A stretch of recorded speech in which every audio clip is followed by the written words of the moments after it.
Hello friends, welcome to our YouTube channel. मैं हिमांशु आपका स्वागत करता हूं। दोस्तों, अभी तक जो हमने लास्ट वाला वीडियो देखा था, उस लास्ट वाले वीडियो के अंदर हम एक सिद्धांत देख चुके हैं। कौन सा सिद्धांत देख चुके हैं? हम स्किनर का सिद्धांत पढ़ चुके हैं। किसका? स्किनर का सिद्धांत हम पढ़ चुके हैं। स्किनर ने अपना जो सिद्धांत दिया था वो किसके ऊपर दिया था? इन्होंने अपना जो प्रयोग किया था वो किया था एक चूहे पर और एक कबूतर पर। चूहे और कबूतर पर इन्होंने अपना प्रयोग किया, ठीक है ना। और फिर इन्होंने अपना सिद्धांत दिया। स्किनर का जो सिद्धांत था, इन्होंने इसका अपना सिद्धांत दिया। लेकिन आज वाले इस वाले वीडियो के अंदर हम जो सिद्धांत देखने वाले हैं, वो सिद्धांत हम किसका देखने वाले हैं? एक वर्दीमर कोफका और कॉलर, यानी एक सूज का सिद्धांत देखने वाले हैं, ठीक है ना। अब देखिए, एक्चुअल में इनके अलग अलग नाम है, ठीक है। क्या क्या नाम है वो देखिए। आज जो हम सिद्धांत देखने वाले हैं, ये जो वैज्ञानिक है, तो अभी तक जो हमने जो वैज्ञानिक देखे थे वे तो थे व्यवहारवादी वैज्ञानिक, ठीक है ना। अब जो आज जो हम वैज्ञानिक देखने वाले हैं वो गेस्टोल्टवादी वैज्ञानिक कह लीजिए उनको, या भी संज्ञानवादी वैज्ञानिक उनको आप कह सकते हैं, ठीक है ना। देखिए,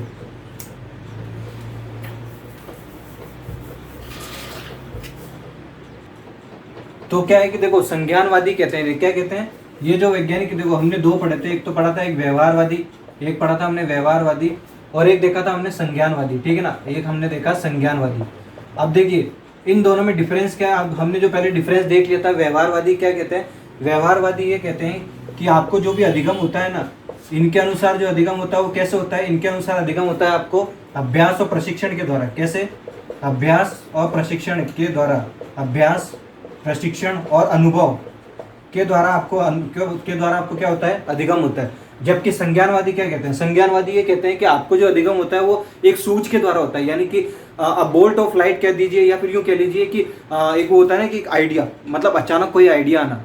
तो ये कहते हैं कि एक अचानक कोई आइडिया या एक सूझ के द्वारा आपको अधिगम होता है। ये क्या कहते हैं कि इनके अनुसार जो अधिगम होता है वो होता है सूझ के द्वारा। कैसे? सूझ के द्वारा। सूझ, या आप ये कह लीजिए अ bolt of light, a bolt of light, या फिर आप यूँ कह लीजिए कि कोई अचानक आइडिया होता है, या फिर जिसे एक साइकोलॉजी की लैंग्वेज में से आप अंतर्दृष्टि कहते हैं। किसे क्या कहते हैं? अंतर्दृष्टि, ठीक है ना। अंतर्दृष्टि, ठीक है दोस्तों। देखिए, व्यवहारवादी क्या कहते हैं? अधिगम जो होता है वो अभ्यास, प्रशिक्षण और अनुभव के द्वारा होता है। जबकि संज्ञानवादी कहते हैं कि आपको जो अधिगम होता है वो अचानक होता है, यानी कि सूझ या फिर अचानक होता है। कैसे होता है? अचानक आपको कोई आइडिया आता है ना, उससे होता है, ठीक है। अचानक होता है सूझ के द्वारा, अ bolt of theory, a bolt of light, या फिर अंतर्दृष्टि द्वारा। ये संज्ञानवादी ऐसा कहते हैं, ठीक है। अब इसी को हम कंटिन्यू करते हैं। अब देखते हैं कि जो संज्ञानवादी की हम वो देखेंगे कि कौन से संज्ञानवादी है। तो आज जो देखने वाले हैं हम वो देखने वाले हैं संज्ञानवादी, ठीक है ना। संज्ञानवादी, ठीक है। अब संज्ञानवादी के अंदर कौन जो सिद्धांत आता है वो कौन सा सिद्धांत है जिसके बारे में इस वीडियो में हम चर्चा करेंगे? कौन सा है वो? संज्ञानवादी का जो सिद्धांत है वो है आपका अंतर्दृष्टि का सिद्धांत। कौन सा? अंतर्दृष्टि का सिद्धांत। अंतर्दृष्टि का सिद्धांत देखेंगे। अब इस अंतर्दृष्टि का जो सिद्धांत है इसके अलग अलग नाम है, ठीक है ना। सबसे पहले तो ये देखते हैं इनका प्रवर्तक कौन है। इनके जो प्रवर्तक है, इनके तीन वैज्ञानिक एक साथ इनके प्रवर्तक है। कितने? तीन वैज्ञानिक इनके प्रवर्तक है। कौन कौन है? देखिए, शॉर्ट में होता तो इनका जो नाम आप कॉमन रूप से जो याद रख सकते हैं, जैसे मतलब एक कोड वर्ड के रूप में याद रख सकते हैं। इनका फुल फॉर्म जो है इनके नाम का वो डिफरेंट है, मतलब ये देख लीजिए वो थोड़ा याद नहीं हो पाएगा। तो इसलिए हम क्या है कि इसको एक कॉमन नाम देते हैं, ठीक है ना, जिससे जल्दी याद हो जाए, ठीक है। कौन कौन से? एक तो आपका वर्दीमर, एक है वर्दीमर। दूसरा है आपके कोफका, और थर्ड नंबर पे आते हैं आपके कोहलर, ठीक है। तो इनका जो सिद्धांत वो किन्होंने दिया? वर्दीमर, कोफका और कॉलर ने। इन्होंने जो सिद्धांत दिया वो कौन सा सिद्धांत दिया?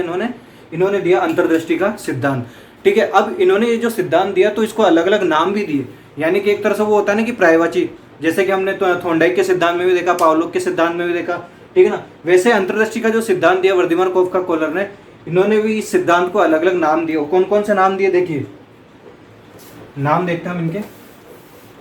प्रवर्तक पता चली गए हमको कौन? वर्दीमर, कोफका और कॉलर, तीन वैज्ञानिक इनके प्रवर्तक है, ठीक है ना।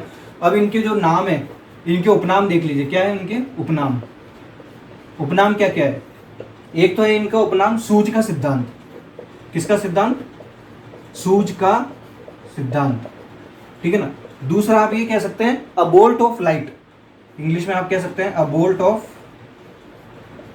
ऑफ लाइट, या फिर आप इसे ये कह सकते हैं पूर्णता का सिद्धांत।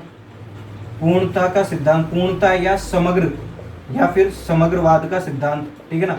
या फिर आप इसे यूं कह लीजिए कि अंतर्दृष्टि हो गया, सूझ हो गया, या फिर इनसाइट थ्योरी, क्या कह सकते हैं आप, इनसाइट, इनसाइट,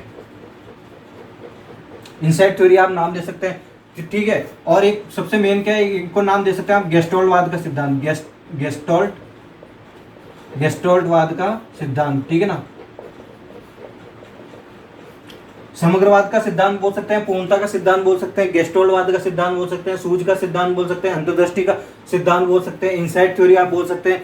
ऐसे और भी नाम है इनके जो आप उपनाम के रूप में जब जैसे और आगे पढ़ेंगे तो उसके अंदर आप देखेंगे, और जो या फिर आप जो क्वेश्चन पेपर जो पुराने पेपर्स जो हैं आप उनको जब सॉल्व करेंगे तो उनके अंदर भी आपको कई नाम मिलेंगे। तो आप उनको क्या है कि फॉर एग्जाम्पल के रूप में आप उनको किसी भी कॉपी के अंदर साइड के अंदर लिख सकते हैं, जिससे कि आपको वे उपनाम और जो है वो याद रहे, ठीक है ना। और जैसे अगर कोई नाम याद आता है तो मैं आपको नेक्स्ट कोई वीडियो होगी तो उसके अंदर इन उपनाम की आपको चर्चा उसके अंदर बता दूंगा, और जो उपनाम होंगे, ठीक है। अब इनका जो सिद्धांत है वो कहता क्या है सिद्धांत, यानी कि इन्होंने जो थ्योरी दी वो थ्योरी किसके बेस पर दी और क्या इन्होंने प्रयोग किया था, ठीक है, वो देखते हैं। देखिए सबसे पहले तो क्या है कि आपका देखते हैं हम कॉलर, ठीक है ना, एक वैज्ञानिक लिखते हैं कॉलर।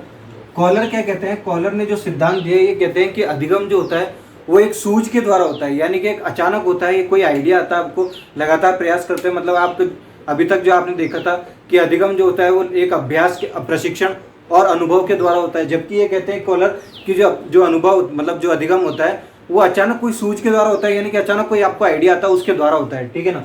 ऐसे कॉलर कहते हैं, इन्होंने कहा कि जो अधिगम होता है वो अचानक सूझ के द्वारा होता है, सूझ के द्वारा, ठीक है। और इनको प्रवर्तक भी माना जाता है, कॉलर को क्या मानते हैं, प्रवर्तक, काय का प्रवर्तक मानते हैं, इन्हें अंतर्दृष्टि के सिद्धांत का, यानी कि इन्हें अंतर्दृष्टि के सिद्धांत का प्रवर्तक भी मानते हैं, अंतर्दृष्टि के सिद्धांत का इन्हें क्या कहते हैं, प्रवर्तक कहते हैं, ठीक है ना। अब क्या है कि कॉलर ने जब अपना सूझ का सिद्धांत दे दिया तो इन्होंने जो प्रयोग किया था, जो सिद्धांत दिया था वो प्रयोग किसके ऊपर किया था, इन्होंने अपना जो प्रयोग किया वो एक चिंपैंजी पर किया था। किस पर किया था, चिंपैंजी पर, चिंपैंजी पर प्रयोग किया। उस चिंपैंजी का नाम क्या था, चिंपैंजी का नाम था सुल्तान, सुल्तान नामक चिंपैंजी पर इन्होंने अपना प्रयोग किया। इस प्रयोग का हम देखेंगे आगे कि ये प्रयोग क्या था और इस प्रयोग के बाद इन्होंने क्या सिद्धांत निकाला और इसके बाद इन्होंने क्या निष्कर्ष निकाला, ठीक है ना। वैसे आप ये मान लीजिए कि जो इनको हम गेस्टोल्टवाद, जो हमने अभी पहले नाम दिया था इनको गेस्टाल्टवाद का सिद्धांत भी कहा था हमने, ठीक है ना। गेस्टोल्टवाद का सिद्धांत, गेस्टोल्ट का मतलब क्या होता है, गेस्टोल्ट का मतलब होता है कि आकार, यानी कि आकार या फिर आप ये कह लीजिए पूर्ण रूप से, ठीक है ना, एक आकार के रूप में बोल लीजिए इसे, ठीक है ना, जिसे आप आकार कह सकते हैं, ठीक है, जिस मतलब किसी आकृति के रूप में, आकार के रूप में गेस्टाल्टवाद जो है इनका सिद्धांत, इनका जो नाम एक तरह से इसका अर्थ है, ठीक है। तो कॉलर क्या कहते हैं, कॉलर कहते हैं जो अधिगम होता है वो अचानक भाई सब क्या हो गया, सूझ के द्वारा हो गया। अब इनके जो प्रवर्तक कहते हैं इनको अंतर्दृष्टि के सिद्धांत का इन्होंने प्रयोग किया, अपना सुल्तान नामक चिंपैंजी पर प्रयोग किया। अब वो प्रयोग क्या था, वो प्रयोग देखते हैं, देखो सबसे पहले, ठीक है ना, प्रयोग देखते हैं, प्रयोग क्या है इनका, इनका प्रयोग था, इन्होंने जो प्रयोग किया अपना चिंपैंजी पर किया। किस पर किया, चिंपैंजी पर। अब चिंपैंजी पर इन्होंने प्रयोग क्या किया वो देखिए, हुआ ये था कि इन्होंने यहाँ पर एक रखा हुआ था, एक रूम था, उस रूम के अंदर एक बहुत बड़ा पिंजरा था, बहुत बड़ा, ठीक है ना, क्या था, एक बहुत बड़ा एक पिंजरा रखा हुआ था, ठीक है। अब इस पिंजरे के क्या हुआ कि इस पिंजरे को यहाँ ये देख लीजिए, इसके अंदर पिंजरे के अंदर बहुत ऊंचाई, मतलब इसकी हाइट, एक चिंपैंजी जो था ना उस चिंपैंजी के हाइट से बहुत ऊंची हाइट थी, ठीक है, ये चिंपैंजी हो गया। अब इसके ऊपर यहाँ बॉक्स रखे, मतलब यहाँ कुछ बॉक्स रखे हुए थे, उस बॉक्स के यहाँ केले लगे हुए थे, क्या लगे हुए थे, केले, ठीक है ना, यहाँ केले लगे हुए थे। अब इसी पिंजरे के अंदर कुछ 2-3 बॉक्स भी रखे हुए थे, क्या रखे हुए थे, 2-3 बॉक्स, 2-3 बड़े बड़े बॉक्स रखे थे।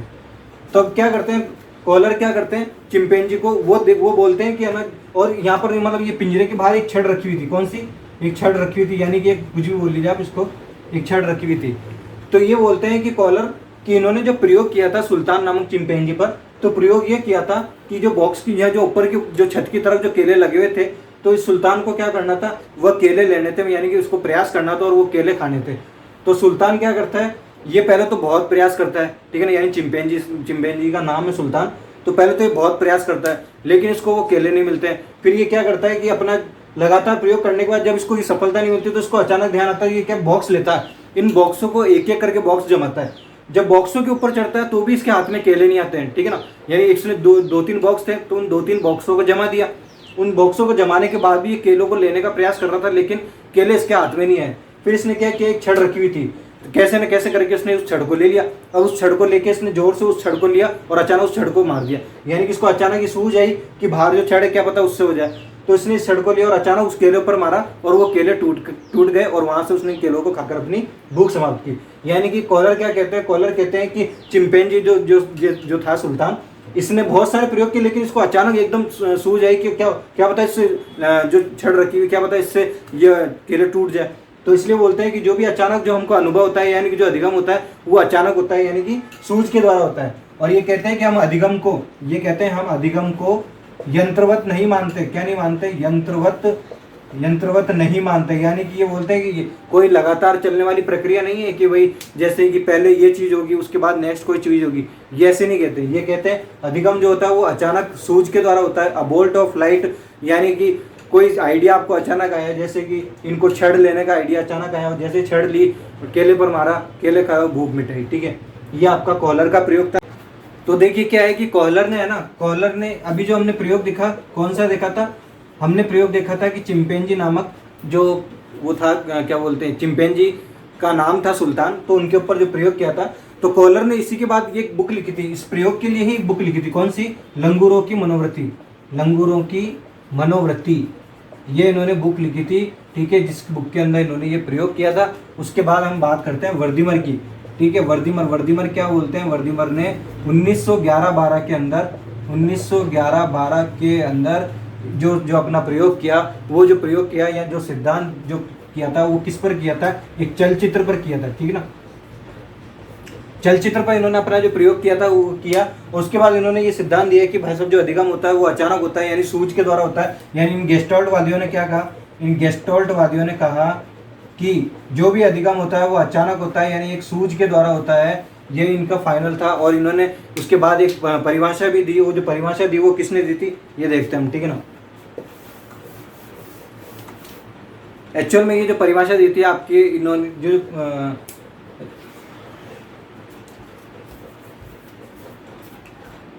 तो क्या है कि वर्दीमर क्या कहते हैं? वर्दीमर जो अभी बताया आपको, ठीक है ना, वर्दीमर 1911-12 में चलचित्र संबंधी प्रयोग किया।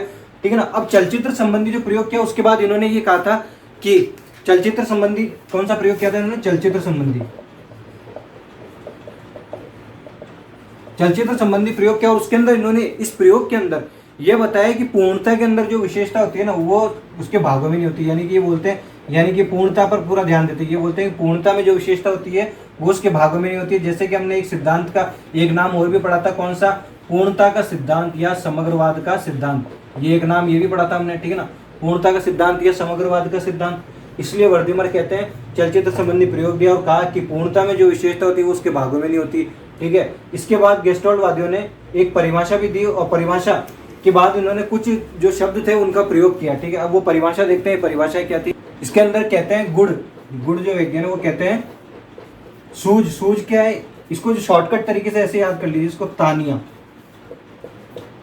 इसका कोडवर्ड बता रहा हूँ आपको, कौन सा है ये? एक तरह से कोडवर्ड है का। तानिया कैसे? सूझ जो होती है वो आकस्मिक, आकस्मिक निश्चित वह तात्कालिक होती है। कैसे होती है? तात्कालिक। ठीक है ना, ये इन्होंने परिभाषा दी। गुड़ ने कहा कि भाई साहब गुड़ तो वैसे मीठा होता है। ठीक है, गुड़ ने जो कोड दिया कौन सा था? जिनका इनकी परिभाषा याद करने का एक कोड है, क्या है? तानिया। ये कहते हैं कि जो सूझ यानी कि जो भी अधिगम होता है वो अचानक होता है, यानी कैसे? आकस्मिक, निश्चित व तात्कालिक रूप से अधिगम होता है। अब जो इनके जो कोडवर्ड थे वो कौन से थे वो देखिए। कोडवर्ड यानी कि इनके कुछ शब्द जो थे इनके, जिन शब्दों को इन्होंने परिभाषित किया। एक तो था प्रत्यक्षीकरण। अब प्रत्यक्षीकरण को ये क्या बोलते हैं? ये बोलते हैं प्रत्यक्षीकरण वो होता है कि जब आप आसपास की वस्तुओं का अवलोकन करते हैं। यानी कि जैसे कि चिंपैंजी था जो जिसका नाम सुल्तान था, उसने आसपास की वस्तुओं का अवलोकन किया। यानी कि बॉक्स जो रखे हुए थे उस पिंजरे के अंदर उसका अवलोकन किया और उसने उन बॉक्सों को जैसे एक के ऊपर एक जमाया तो उसके ऊपर देखा उसने, तो भी उसका हाथ नहीं जा रहा था। फिर उसके बाद जब उसने जो पिंजरे के बाहर छड़ रखी हुई थी वो ली और उसके ऊपर जोर से मारा बॉक्सों के ऊपर चढ़ के, तो उससे क्या हुआ कि उसकी थोड़ी सी हाइट बढ़ गई। यानी कि पहले बॉक्स के ऊपर उसकी हाइट से काम नहीं हो रहा था, तो उसने वो छड़ ली और उसको जब केले पर मारा तो केले गिर गए और उसको उसने खा लिया। यानी कि बोलते हैं कि आसपास के वातावरण, यानी आसपास की वस्तुओं का अवलोकन करना, आसपास की वस्तुओं का अवलोकन करना होता है। ये प्रत्यक्षीकरण, यानी कि आप आसपास की वस्तुओं का कैसे अवलोकन करते हैं। ठीक है, ये हो गया। इसके बाद इस प्रत्यक्षीकरण के बाद इन्होंने एक और शब्द जो शब्द था उसको भी परिभाषित किया, उसका नाम क्या था, देखिए क्या दूसरा क्या था, ये तो एक हमने देखा प्रत्यक्षीकरण। दूसरा हो गया आपका बुद्धि वायु। अब बुद्धि वायु उसके अंदर कैसे काम करेगी, देखिए बुद्धि वायु ऐसे काम करती है सिद्धांत के अनुसार कि अगर आपकी बुद्धि का जो स्तर है अगर वो अच्छा है, मानसिक स्तर अगर अच्छा है, और साथ में अगर आपके अंदर मैच्योरिटी भी है, आपकी एज भी है ना, यानी कि मान लीजिए जैसे जैसे आपको ये मालूम है कि अगर जैसे आपकी एज होगी वैसे आप में मैच्योरिटी होगी, ठीक है ना। जैसे अगर बुद्धि अच्छी है और अगर आप में मैच्योरिटी आई हुई है तो यानी कि आपका जो सूझ का जो सिद्धांत है, यानी कि अबोल्ट ऑफ लाइट, अचानक कोई आइडिया आना, तो उसके अंदर अच्छे तरीके से काम करेगा, यानी कि उसका एक विकास के रूप में इसका महत्वपूर्ण प्रभाव पड़ता है बुद्धि और आयु का, जो सूझ के सिद्धांत में महत्वपूर्ण रूप से प्रभाव पड़ता है, ठीक है। अब इसके बाद ये बोलते हैं कि यानी कि ये देख लीजिए ये जो दोनों शब्द दे दिए इन्होंने, कौन सा, एक प्रत्यक्षीकरण दे दिया और एक बुद्धि वायु दे दिया। इसके बाद ये क्या कहते हैं, इसके बाद ये कहते हैं कि जो सूझ होती है, यानी कि जो भी मतलब आइडिया होता है वो अचानक होता है, जो अधिगम होता है वो कैसा होता है, ये कहते हैं कि जो अधिगम होता है वो एक सूझ के द्वारा होता है। कैसे, सूझ के द्वारा अचानक होता है, यानी कैसे, ये कह लीजिए अबोल्ट ऑफ लाइट के रूप में, अबोल्ट ऑफ लाइट, यानी कि ये बोलते हैं ना, जैसे कि अगर आप किसी समस्या के अंदर आप मान लीजिए कोई समस्या ऐसी है आपके सामने जिसका आपको समाधान नहीं मिल रहा है, तो ये ऐसे कहते हैं कि उस समस्या को थोड़ी देर के लिए बिल्कुल छोड़ दीजिए, उसके बारे में विचार ही मत कीजिए। अब होता है क्या है कि जैसे हम उस समस्या को छोड़ देते हैं, उस समस्या से कुछ समय के लिए बाहर आ जाते हैं, तो हमारे माइंड में होता है अचानक कोई विचार आता है कि यार इस प्रॉब्लम को ऐसे भी सॉल्व कर सकते हैं, है ना। तो ये होता है कि उस चीज़ को थोड़ी देर के लिए अलग कर देते हैं अपने तरफ से, तो जैसे अलग करते हैं तो वो जो अचानक आइडिया आता है ना, तो अबोल्ट ऑफ थ्योरी या अबोल्ट ऑफ लाइट कहते हैं उस सूझ को, ठीक है ना। या फिर ये कह लीजिए आहा अनुभव, ठीक है। इन्होंने आहा अनुभव भी इसको नाम दिया, जिससे कि ये अधिगम जो सूझ का जो सिद्धांत है वो सूझ के सिद्धांत को इन्होंने ये नाम दिया, ठीक है ना। अब ये कहते हैं कि इसी के अंदर क्या है कि संज्ञानात्मक संरचनाओं का प्रभाव इस अधिगम पर किसका प्रभाव पड़ता है, इसके जो अधिगम है, इस सूझ के द्वारा जो अधिगम, इस पर संज्ञानात्मक संरचनाओं का भी प्रभाव पड़ता है। संज्ञानात्मक संरचनाओं का कैसे, संज्ञानात्मक का मतलब क्या होता है कि जब हम स्टार्टिंग से किसी वस्तुओं को जैसे महसूस करने लगते हैं, जब बच्चा जो सबसे छोटा होता है तो किसी चीज़ को पकड़ना, छूना, देखना आदि वो संज्ञानात्मक चीज़ के अंदर आता है, ठीक है ना। इसके बाद हम देखते हैं इसका आगे का जो देखते हैं वो देखते हैं हम इसको। इसमें क्या होता है कि व्यक्ति जो भी व्यवहार करता है अपना, वो अन्वेषणात्मक की भांति व्यवहार करता है, जैसे अन्वेषणात्मक रूप से व्यवहार करता है, यानी एक खोज के रूप में व्यवहार करता है। और ये कहते हैं कि जो आपको मतलब इस चीज़ के लिए, मतलब ये सूझ का जो सिद्धांत है इसके अंदर ये होता है कि आपके पास कोई समस्या होनी चाहिए, मतलब कोई जो है कि एक समस्या के रूप में होनी चाहिए, कोई भी चीज़ एक समस्या के रूप में होनी चाहिए, समस्या के रूप में क्यों बोलते हैं, समस्या के रूप में इसलिए बोलते हैं कि अगर आपके पास कोई समस्या है ना, तो आप उसके अंदर क्या होगा कि एक तो आपको समस्या का लक्ष्य होगा, ठीक है ना। अब लक्ष्य से आप जब उसका जो परिणाम जानेंगे, तो उसके बीच में जो परिणाम तक, यहाँ तक पहुँचने के लिए आप बीच में जो भी क्रिया करेंगे, तो वो उस बीच में अगर आपको कोई सूझ हो गई ना, यानी कि कोई अचानक आइडिया आ गया, तो उस बीच के अंदर उसका वो काम करेगा। तो सबसे पहले क्या है कि इसके लिए एक आपके पास समस्या होनी चाहिए, ठीक है। अब समस्या के बाद ये बोलते हैं कि आपको ये समस्या के द्वारा आप इसको सॉल्व कर लेंगे, ठीक है। अब ये अन्वेषणात्मक का नाम भी दे दिया। अब इन्होंने ये बोलते हैं